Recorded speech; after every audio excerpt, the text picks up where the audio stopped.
Hello? Oh, sincere sound. Okay, why? Hey, my wife comes and send a message you. Hello? What's happened? It's your child who will be a quiet say what? A dear sir. We signed for the fair. I'm so used to. You have not testing messages here. And our officer so I'm trying to tell you, she says, I mean, so we a guy manu and may young who could look cry. And also wants a family drilling company limited for Kana. What's the name? Family Drilling Company Limited. Ye two borehole, biofuel, biogas, swimming pool, plumbing works in Yinaso, ye be, Frey 0240 333 111 and that's 0244 144 822. Miampa and you want to be me see. Me want to you be here. Family drilling now. Family drilling. Breakfast is your last shit. Me out with that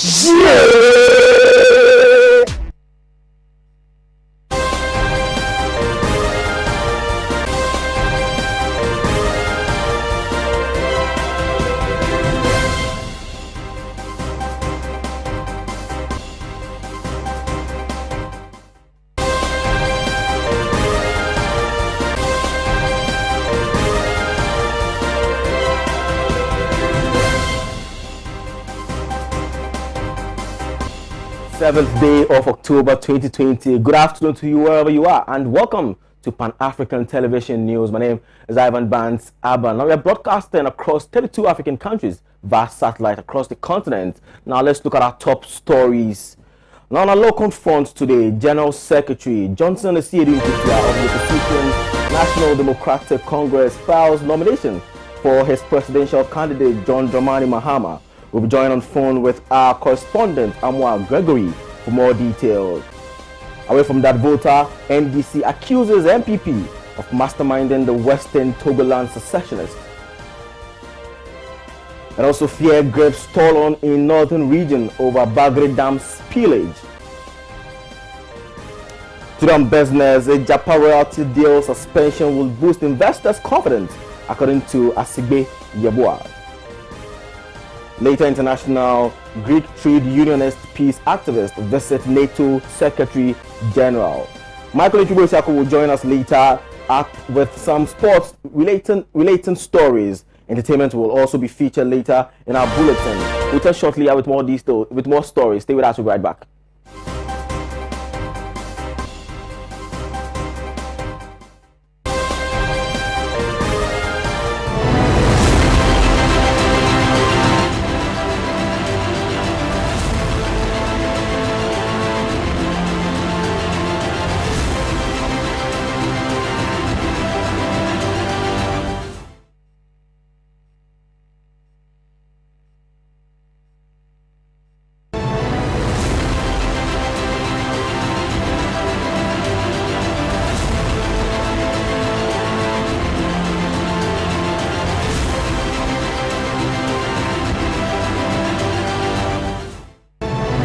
My name is Ivan Bance, and now let's do some stories. Now, still on election focus, Chief of Kwesi Chrome, Nana Yaokra, the third in the Bia East constituency of the Western North region, has prayed former President John Dramani Mahama to win the 2020 presidential elections. Addressing an audience at the NDC flag bearer visit at the community, the traditional leader acknowledged the SWL NDC administration's developmental initiatives in the community and how they have made living in the community easy. The chief further cited the construction of roads, health facilities, stable electricity, and potable water as some of the achievements of the John Mahama-led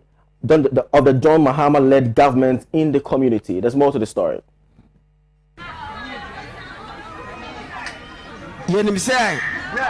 Senior Tibia, Yakopon, Ebemoy, and Mampany View.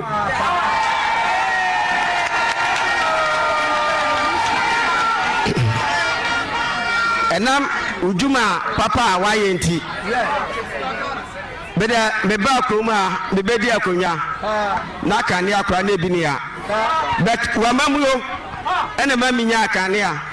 Wamamu. Meba Kroma na bridge krani enya bi mfaso enisio me ba na sebe abura na emponkyere ne gum ena ne yanum kuro ha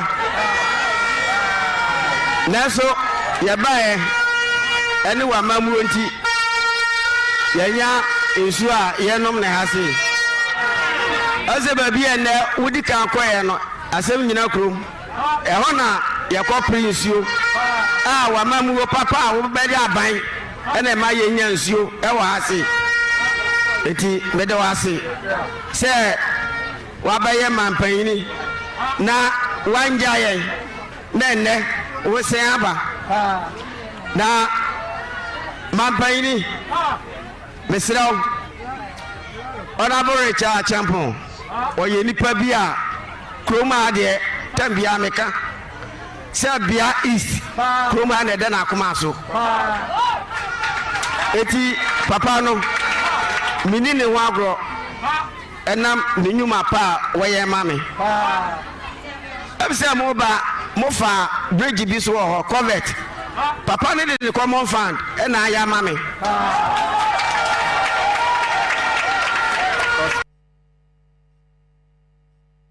Alright, so some more story. Now, the market queen of Santana Market in the Tesano in the Iowa West Wogon constituency has appealed to government and member of parliament of the area to, as a matter of fact, of urgency, fix their roads and complete the construction of toilet facilities within the market. Ohima Irama and Pedu made a call when member of parliament Lydia Seyram Al-Hassan toured the market and appealed for the traders to maintain her in legislative elections slated for December 7, 2020. My colleague Oscar Kwame Akaba filed this report. This was the scene at the market when the Member of Parliament and her entourage arrived amidst singing and dancing by the traders. Honorable Lydia Seyram Al-Hassan appealed to the traders to vote massively for her and the new patriotic party under the leadership of President Nana Addo Dankwa Akufo-Addo.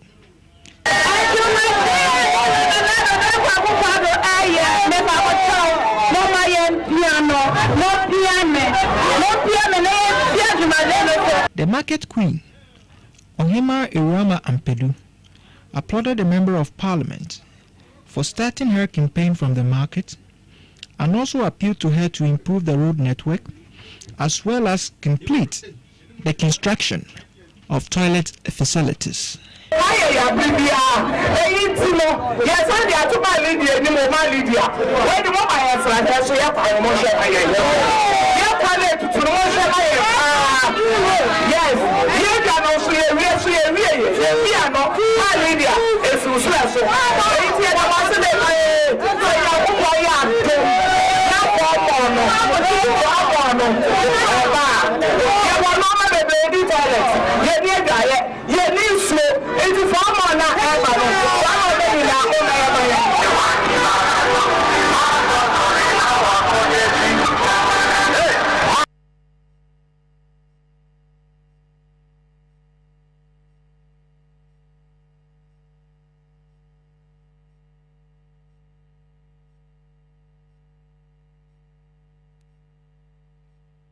So still on election focus. Now, flag bearer of the opposition National Democratic Congress is expected to file his nomination at the office of the Electoral Commission today.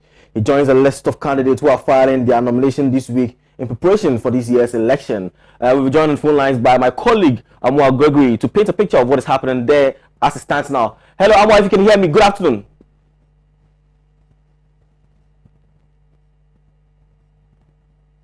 Hello, Gregory Amwa, if you can hear me, good afternoon to you.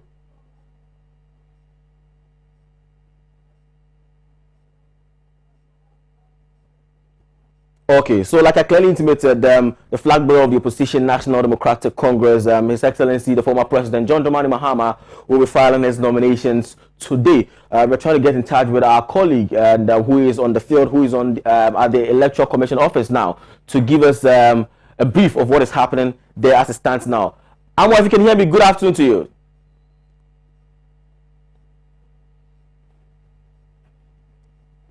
Good afternoon to you, Amwa. Okay, all right. So as and when we get Amwa, we would bring him on the line and paint to us a picture of what exactly is happening at the office of the Electoral Commission. Now let's move on to our next story. Now the General Secretary of the National Democratic Congress, Johnson Esiedin Ketia, has alleged that the governing New Patriotic Party is fully behind the recent Western Togoland secessionist activities in the Volta region of Ghana. Addressing the party faithful in the region, he disclosed that the hype around the Western Togoland issue was clearly orchestrated by the New Patriotic Party to create chaos and anarchy as the election draws nearer. He shed more light on the allegations. We are joined by the Volta Regional Chairman of the National Democratic Congress, Honorable Henry Ametepe, on the line to further discuss the detail. Good afternoon, Honorable. If you can hear me, good afternoon to you. Okay. I apologize for the technical hitches there. As and when we get our callers, we'll do as much as possible to bring them on the line and have these conversations with them. Now let's move on to the next story. Now the assemblyman of Tolon Kumbungu district in the northern region has lamented on the Bagri Dam spillage and its impact on the adjoining communities. In an interview, Idrisu Abukari Zakaria, who doubles up as a farmer, revealed that the extent of the damage had severely affected the success and sustainability of gains accrued from farming. There's more to the story. In Wala electoral area in Tolon district, located in northern part of the country, Ghana.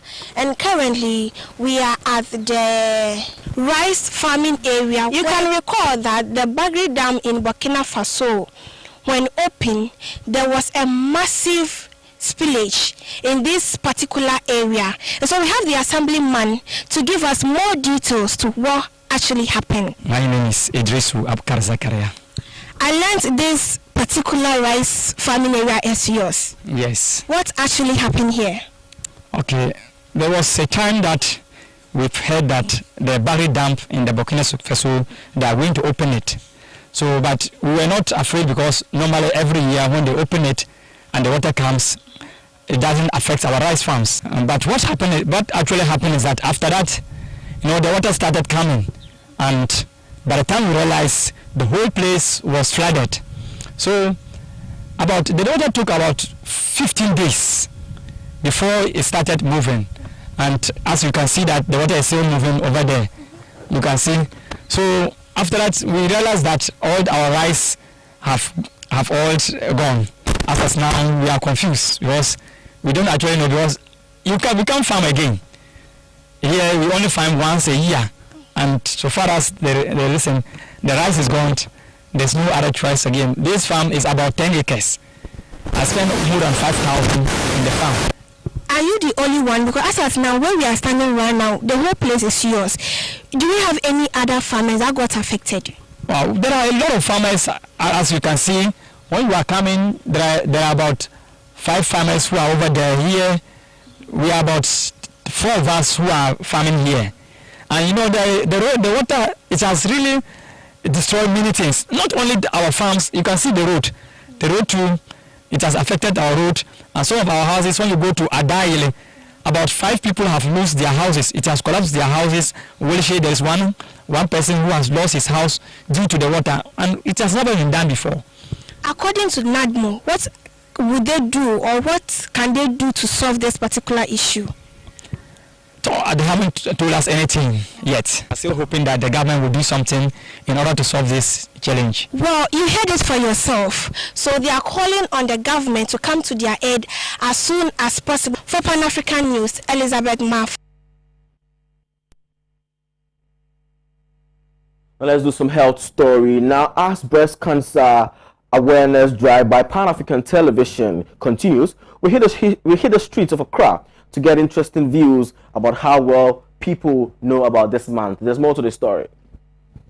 According to the Ghana Health Service, majority of women who die from breast cancer live in low and middle income countries like Ghana.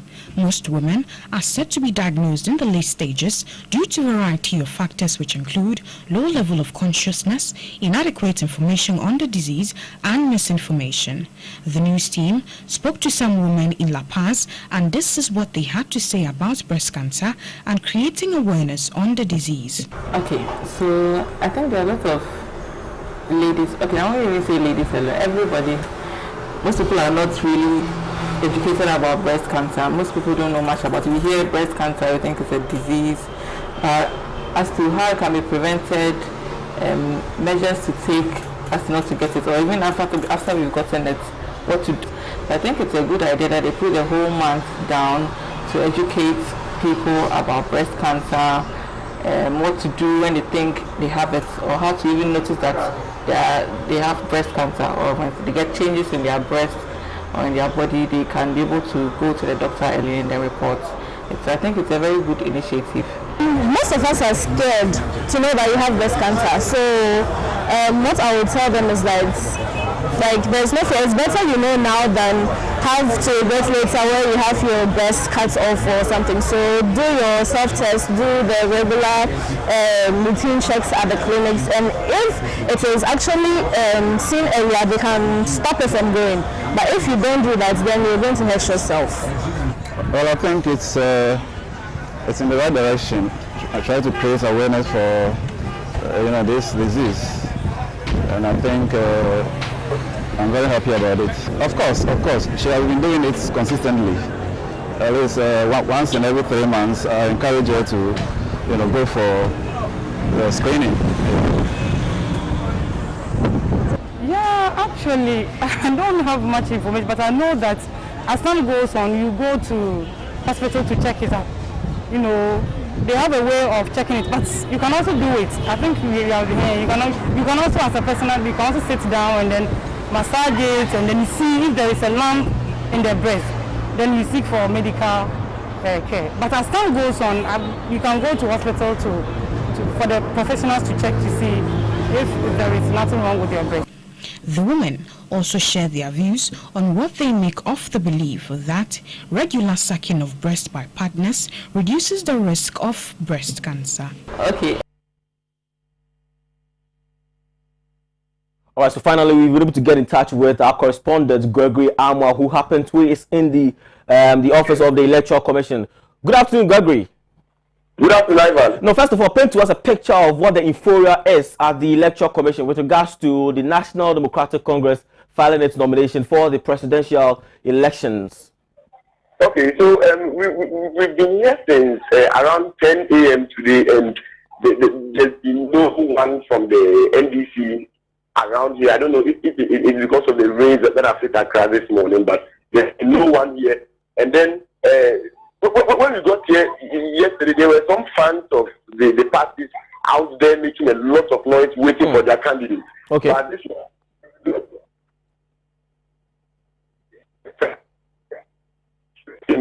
around.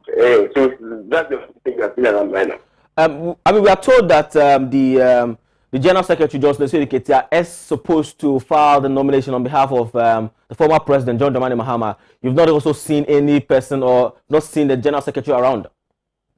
No, please. And we were just briefed not so long ago by Dr. Trevor of the EC that the NDC will file their nomination at 2 p.m. today. Okay. 2 p.m. this afternoon. Okay. And yes. Okay, all right. You can continue, please. Yes. Okay. Hello? Yes, and we're also aware that some other political parties and obviously some candidates are also supposed to be there today to also file their nomination. Can you paint a picture to us as to whether or not we can, as to whether or not you've seen any of these representatives as well there? Okay, so Dr.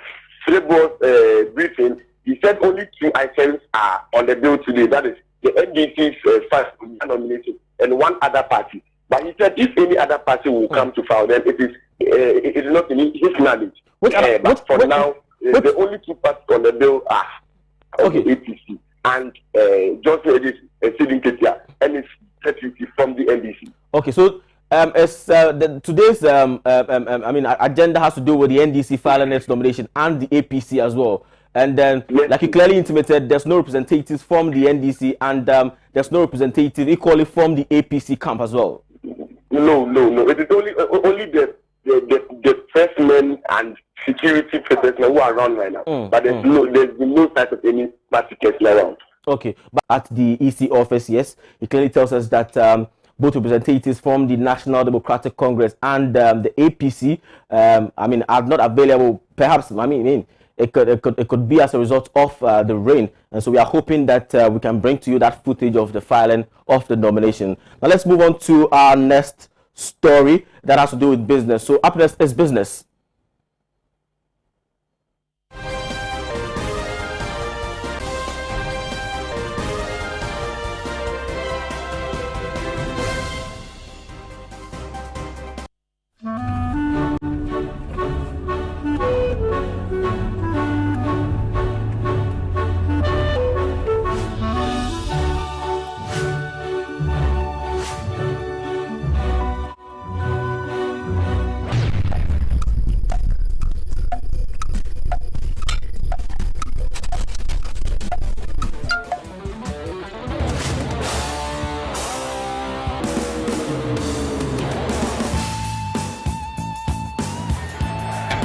It's incredible!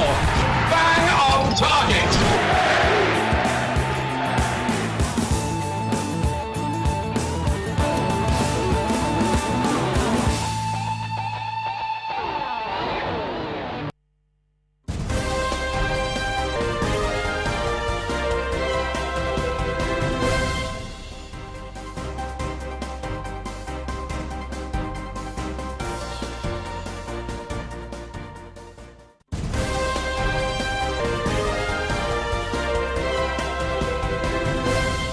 Welcome back from that quick commercial break. If you're just joining, this is still Pan-African Television News. My name is still Abban, and let's do some business story. Now, the chairman of Parliament's Finance Committee, Dr. Mark Asigbeyeboah, has in an interview revealed that the suspension of the Japan royalty transaction pending a corruption risk assessment by the Office of the Special Prosecutor will be a confidence booster for the country's prospect in the international capital market. A letter dated October 1, 2020, and addressed to the Special Prosecutor, a Deputy Finance Minister, Charles Edubuahen, said the government had put the planned initial public offer of Ijapa on hold and would await the SP's green light before proceeding. This followed the SP's decision to conduct a corruption risk and assessment on the controversial transaction, through which the government is seeking to monetize the country's gold royalties to raise equity funds on the London and Ghana stock exchanges. Dr. Mark Asigbeyeboah added that he would be surprised if the OSP found something wrong with the deal, given the thorough hard work done on it. The government wants to take advantage of gold's strong price performance this year to raise at least $500 million from the IPO.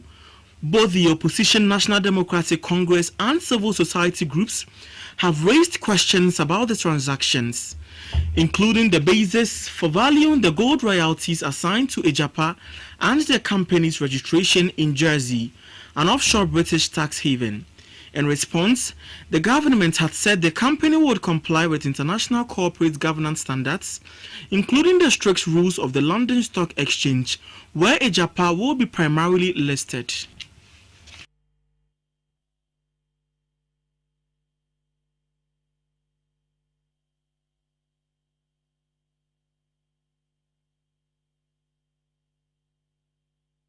Still on business now, the 36th edition of the National Farmers Day will be held at Techiman in the Bono East region on November 6, 2020. Speaking at the launch of the event in Accra, Minister of Fisheries and Aquaculture Development, Elizabeth Afolekwe, said the choice of the theme was to highlight the new orientation for all actors along the agricultural value chain. The national event will be held on the theme Agribusiness Development under COVID-19 Opportunities and Challenges. She said the country's agricultural sector was transitioning from subsistence and primary production to that of value addition and agribusiness, with emphasis on the government's commitment to the sector's growth through its flagship programs such as the Planting for Food and Jobs, Planting for Export, and Rural Development. Elizabeth Quay said the ministry was constructing 12 fish landing sites and harbors in selected communities to improve fish handling and reduce post-harvest losses. She added that the ministry was rolling out aquaculture for food and jobs as part of the Planting for Food and Jobs initiative to increase domestic fish production and create decent job opportunities along the value chain. This, she explained, would create 3,000 direct jobs and 33,000 metric tons of fish annually. Minister of State at the Ministry of Food and Agriculture, Nura Jele, who also chairs the National Planning Committee, said the event was to recognize the immense role farmers played to the country's growth. He further revealed that this year's National Best Farmer would receive an amount of 100,000 Ghana cedis cash prize.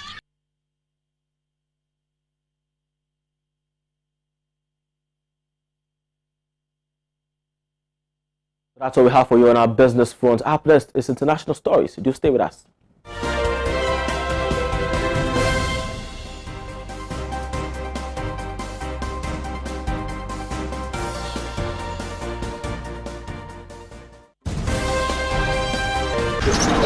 Na jauti kai mu da do presi wa se won timensi mate insist me sire why na me yifa na cheche won e dai malaria din ya chisa e da kwa kuma tu ye so no dan proke heba mister osisi mbadu se from oyire so doctor ka che ni se o malaria mo ani bi oni pedue mu a so no dank antima x yare malaria e be kokra obi wo hono ma ne yem ye ne yanso a so no dank gastro care heba mister ho beton dank phyto care heba mister koku ebe ye hu adwuma ma wapon waposo tutu dank extra care heba mister obenya ho den ne watimi anante make afo dank no nyina e de amamo na ebenya drain nya bi we pharmacy shop ana heba shop also pe dank nu a ye be ma obi pacho mo number ye sen 0266593330 enroi oba penfo oba ma akora nufo anya akora woni mfie du mienu ntime no FDA ahwehwe saa edwadie nkratoe mu agya atom sɛ ɛyɛ.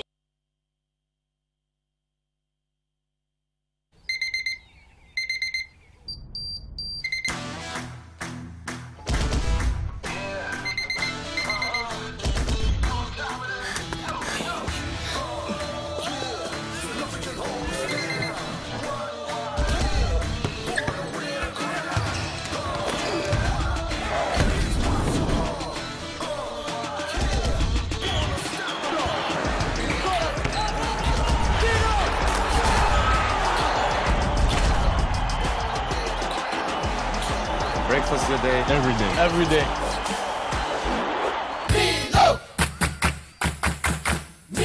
Nestle. Good food, good life. This advertisement has been vetted and approved by the FDA.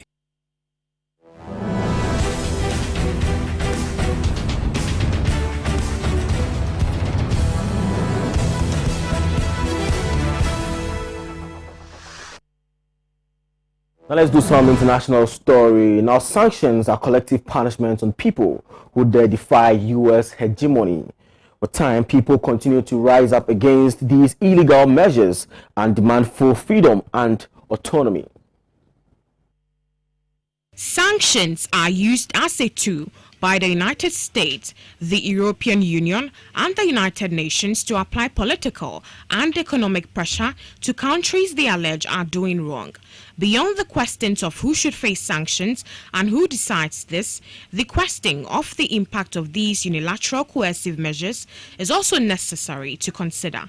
From Iran, Cuba, Venezuela, Syria to China, Haiti, Yemen, and Zimbabwe, these measures are felt most seriously by the people of these nations. They suffer from food and medicine shortages, deterioration of social and economic conditions, and more.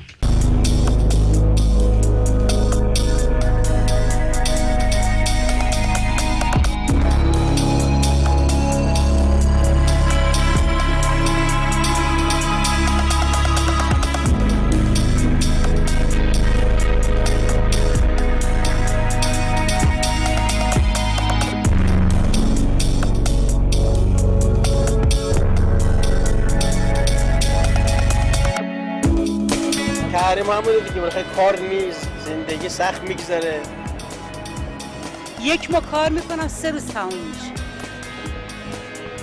The investments are down and no job for the people. و همه کل زندگیامون تاثیر گذاشته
Que la ofensiva del imperio no es una ofensiva contra un gobierno, es una ofensiva contra una idea. Que quieren matar el modelo de emancipación latinoamericano que lidera el comandante Chávez. ¿Sí? Lo que significa la revolución bolivariana para el mundo. Eso es lo que están tratando de oficiar. Votamos por Maduro. ¿Y por qué votamos por Maduro? Porque es Maduro. No, no votamos ni siquiera por Maduro, votamos por un proyecto político.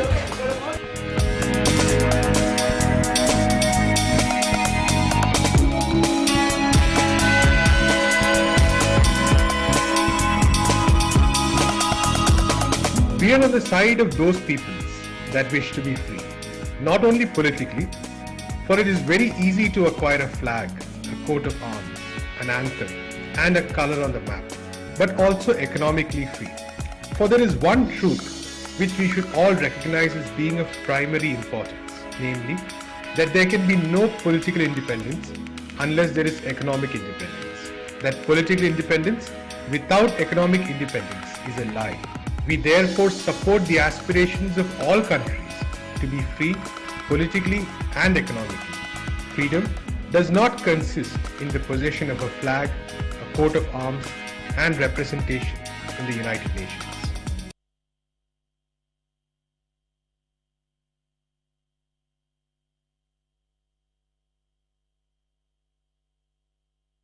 Well, to some more international stories, now the English Court of Appeal has overthrown a ruling equivocally recognizing opposition leader Ivan Guaido as the country's legitimate leader.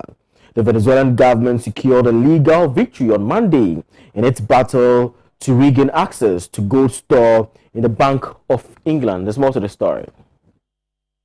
On Monday, the English Court of Appeal ruled in favor of the Venezuelan Central Bank concerning the control over 31 tons of gold stored in London, overturning a previous High Court ruling after a BCV appeal. The Bank of England has refused to repatriate the Venezuelan gold deposits since late 2018. In July, Judge Nigel Tiar ruled against a Venezuelan legal recourse to regain access to the reserves. TR claimed that the UK Foreign Office had unequivocally recognized Juan Guaido as interim president, and thus, under the One Voice doctrine, the judiciary was bound to the government's position. However, Monday's decision by Lord Justices Lewinson, Mills and Phillips called on the UK government to clarify its recognition of Guaido. It will be necessary to determine whether Her Royal Majesty's government recognizes Mr. Guaido as president of Venezuela for all purposes and therefore does not recognize Mr. Maduro as president for any purpose, or Her Royal Majesty's government recognizes Mr. Guaido as entitled to be president of Venezuela and thus entitled to exercise all the powers of the president, but also recognize Mr. Maduro as the person who does in fact exercise some or all of the powers of the president of Venezuela. However, the court stopped short of ruling of the BCV attorney's claim that no 10 Downing Street's backing of Guaido violated international law. In a statement, the BCV welcomed the appeal court overturning the unusual July ruling. The Venezuelan Central Bank will continue carrying out all actions necessary to protect its sovereign international reserves, the statement read. The BCV reiterated that the reserves, valued at $1.8 billion at current gold prices, will be sold and the funds channeled through the United Nations Development Program to boost the country's COVID-19 response. Sarosh Zaiwala, attorney at the Zaiwala & Co. law firm representing the BCV, likewise praised the decision as positive for international law, arguing that Guaido is a virtual prime minister with no real power inside the country. He had previously warned that a refusal to grant the Venezuelan government control over the deposit would present a threat to the Bank of England's reputation abroad as a safe repository for sovereign assets. Opposition Deputy Juan Guaido proclaimed himself interim president in January 2019 and was immediately recognized by the US, the UK and allied countries. In subsequent months, the Venezuelan government saw a host of assets held abroad frozen, including US-based oil subsidiary CITGO. In a statement, the opposition leader's office claimed that the ruling had not overturned the UK's position. For her part, Guaido's UK representative Vanessa Newman stated that the decision over control of the gold would now return to a commercial court, which would ask that the Boris Johnson government clarify whether it retains any sort of implicit recognition of the Maduro government.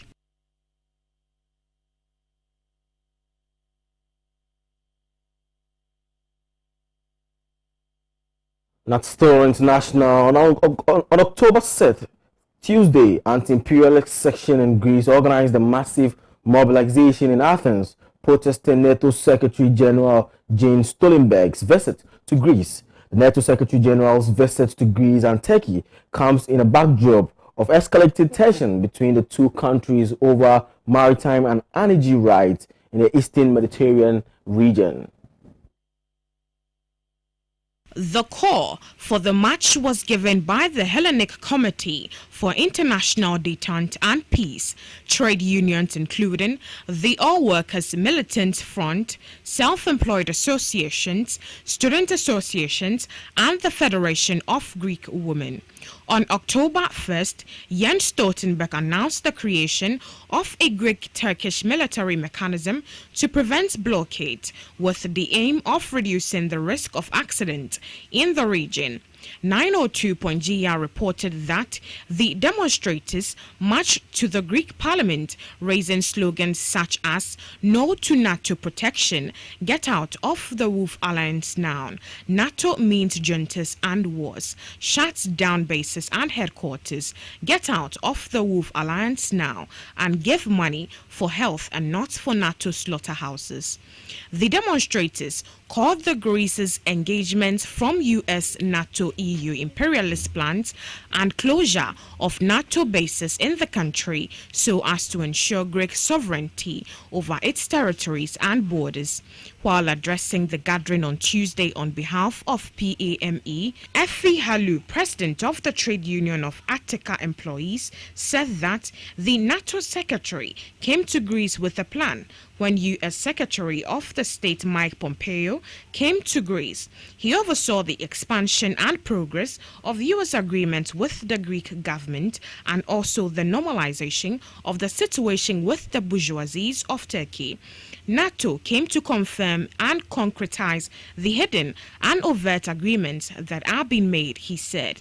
EEDYE has stated that a few days after the Greek-Turkish agreement on the military de-escalation mechanism, the war hawk visits Athens and Ankara to promote cohesion in NATO's southeast wing at a time when rivalries and aggression between NATO members are intensifying, while at the same time, the Turkish aggression against the sovereign rights and territorial integrity of our country is escalating.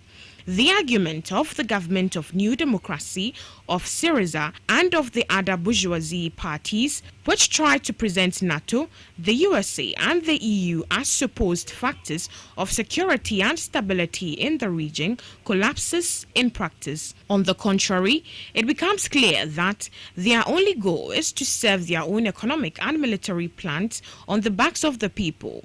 They added.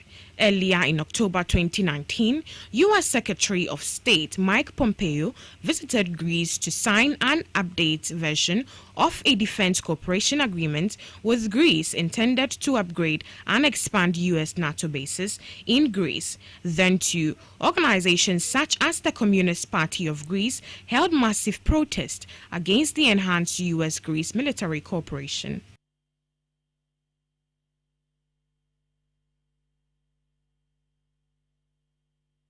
So that's all for our international stories. Credit to the People's Dispatch for our stories. Up next is sports with my colleague, Michael Nchibuesiako.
Hello, good afternoon. Let's do some sports on the Midday News. My name is Michael Nchibuesiako. Let's begin with some football news.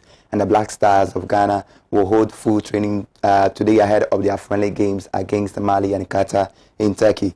Coach C.K. Akono has 19 players in camp ahead of the games that will prepare us to the AFCON 2021 qualifiers against Sudan.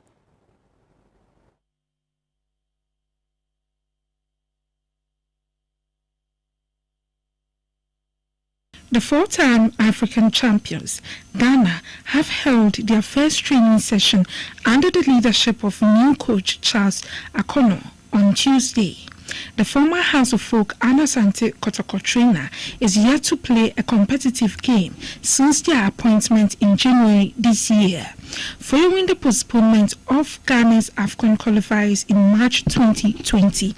The Black Stars will take on Mali on Friday before they battle Qatar 3 days later in Antalya, Turkey. The two games forms part of Ghana's preparations ahead of the 2022 Africa Cup of Nations qualification games in November against Sudan.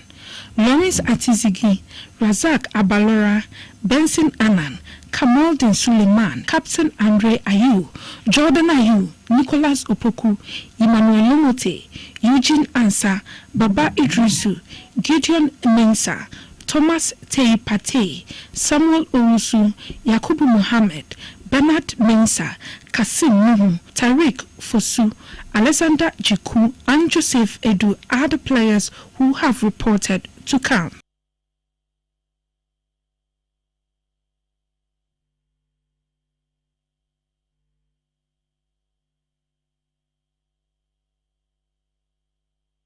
Now let's do some NBA, and Anthony Davis and LeBron James' stellar performance stole the show as Los Angeles Lakers triumphed over Miami Heat by 102 points to 96 in Game 4 of the NBA Finals yesterday night. The Lakers now lead 3-1 and can win the title when the series resumes on Friday. There is more to this in this report.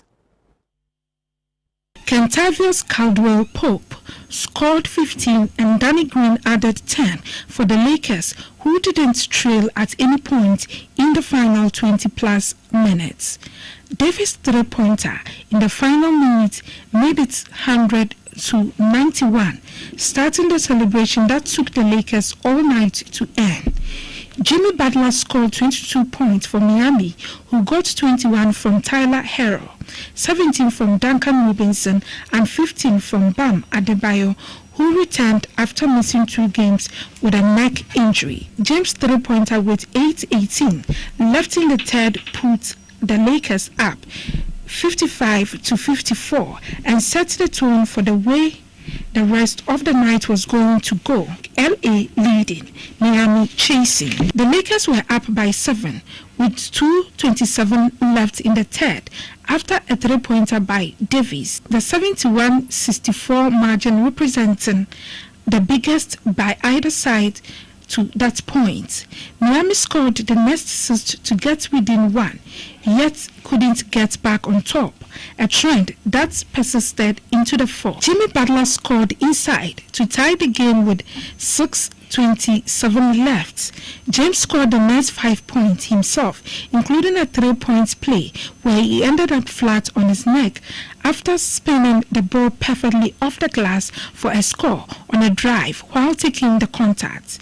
Game 5 of the playoff finals comes off on October 10, 2020.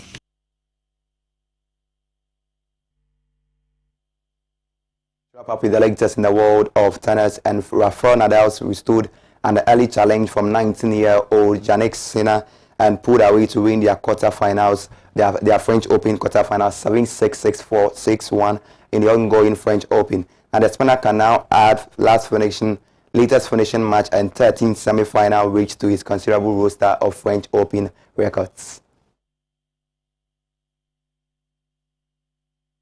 The defending champion successfully stayed on track for a record-equaling 20th Grand Slam title with a straight-set victory over teenage sensation Jannik Sinner. In Friday's semi-finals, Nadal will now take a 9-1 head-to-head edge against Diego Schwartzman after the Argentine beat third seed Dominic Thiem in 5 sets into their meeting. Nadal is aiming to win a 13th French Open title and a 20th Grand Slam trophy overall, which would equal Swiss rival Roger Federer's mark for men. Nadal, who made his French Open debut in 2005, beat Federer in the semi-finals and won the trophy.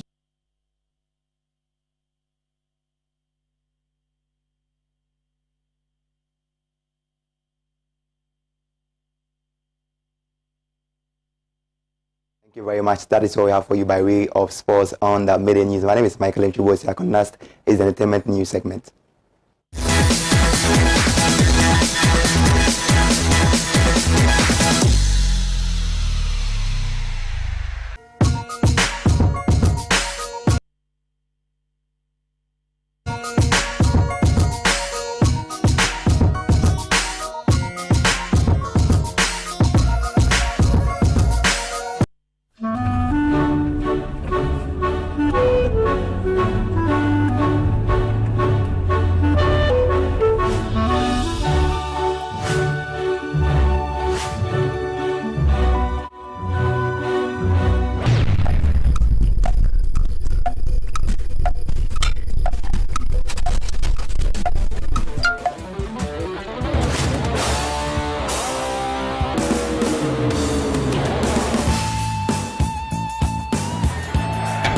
It's incredible.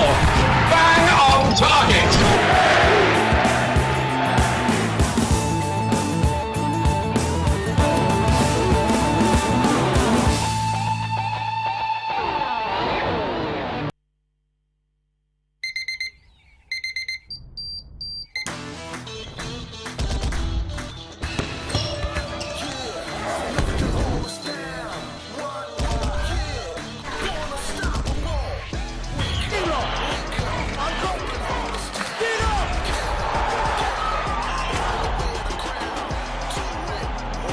Breakfast good day, every day.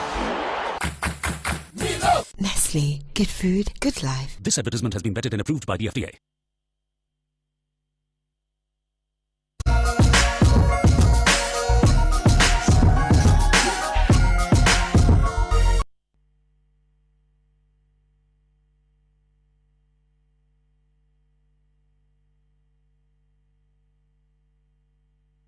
So that was Sports with my colleague Michael Nchiboisiako. Now let's do some entertainment stories. Now, Nzansi Zulu dance is often characterized as an ancient war dance of the Zulu, a warrior nation in South Africa.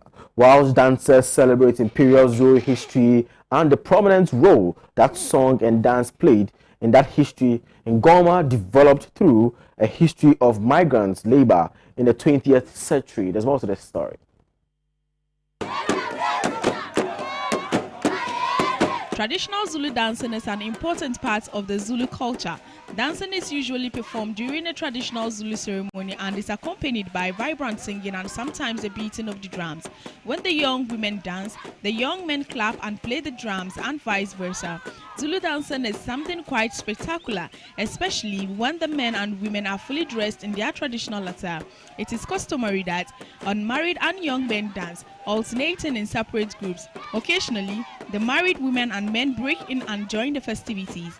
Married women utter a quavering show. When the young women dance, the young men clap and play drums. This is a dance performed by boys and girls without drums and accompanied by chants. The girls wear woolen skirts and are usually bare-chested. They also wear rattles made of seed pods around the ankles to accent the high kicks. The Ngoma is one of the purest remnants of Zulu tradition. Boys and girls perform the dance for transition ceremonies such as coming of age and wedding. In the past, it was performed before a hunt as well as before battle. For the youth, it entails the tradition of sharing experiences and building solidarity through communal dance.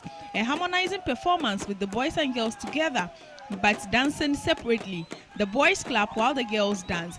Dress is determined by age, rank and gender. Young ones do not cover their ties, but adults should. Men wear amabeshu and women wear leather skirts and beaded apron. A leather skirt worn by a woman is connected with being pregnant or a desire to be pregnant. Over that, she wears beaded apron presented on her wedding day by her father. Colors in the apron can signify where the dancer comes from. Girls' bead work are called isigege and should not contain red beads, as these are reserved for married women.